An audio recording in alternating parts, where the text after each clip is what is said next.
10 Things We Learned This Week, July 14, 2017 edition. Oregon highway gets slimed after truck overturns. Not one for the weak of stomach, perhaps. A truck in Oregon has overturned on a highway. The truck's contents?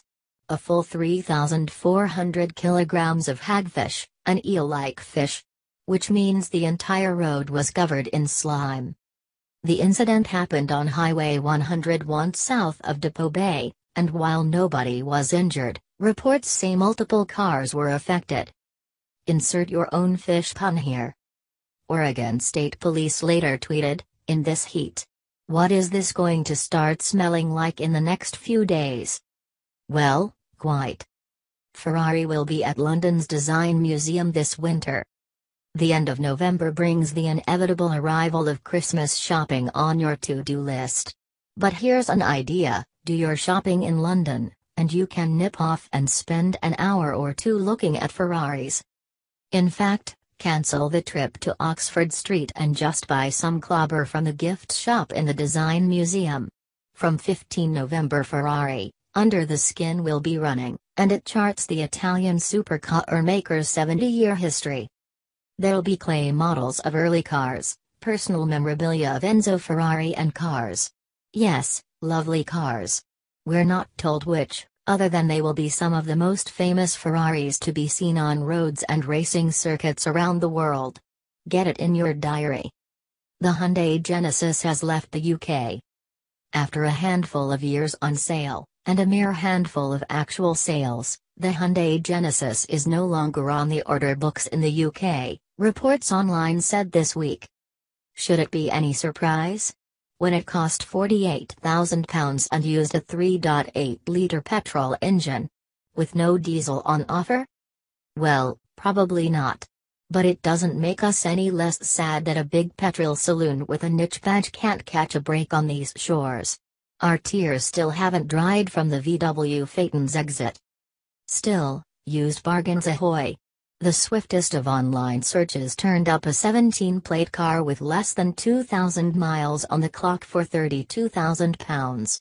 Yep, almost a whole Ford Fiesta ST in a few months of depreciation. Ouch. Renault is celebrating 40 years in F1, so here's a pic of our Nige. 16th of July, 1977, Renault entered its very first Formula One race. If you're a fan of anniversaries, you'll notice this date falls exactly on the same day Renault will contest the 2017 British GP.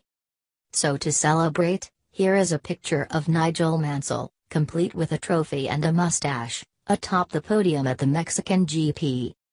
Honda has built a one-off minivan, and we don't know what to say.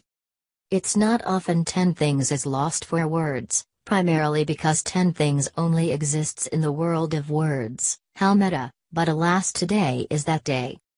This is the Honda minivan, a clever, cheesy riff on the fact that it has built a one-off Honda Odyssey minivan to look like Minnie Mouse. It's not coincidental, wouldn't it be weird if it was?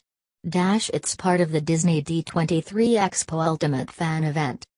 While we attempt to string together some words to describe it, perhaps you lot can jump in first. You can now buy a new Mustang with a Chrome Corral badge. Yes, it's been a, relatively, slow news week. 60s Chrome Corral badge, meet 2018 Ford Mustang. Renault put a 79-year-old rally driver into its F1 car. This is Rosemary Smith. Rosemary Smith is unlike most modern Formula One drivers principally because A, she actually smiles without cue, and B, she is 79 years old. As part of Renault's 40th anniversary celebrations, the team decided to give the 79-year-old former rallyist. She trained as a seamstress but soon found a route into rally, and amongst her many trophies over the years, took victory in the 1965 Tulip Rally. A chance to drive an 800 bhp F1 car. It was definitely very different to the rally cars I'm used to, she enthused, but was an amazing experience. I could feel myself getting more and more comfortable with the single-seater, and being able to speak to Julian, driver to driver, Also helped when the nerves did kick in. Again.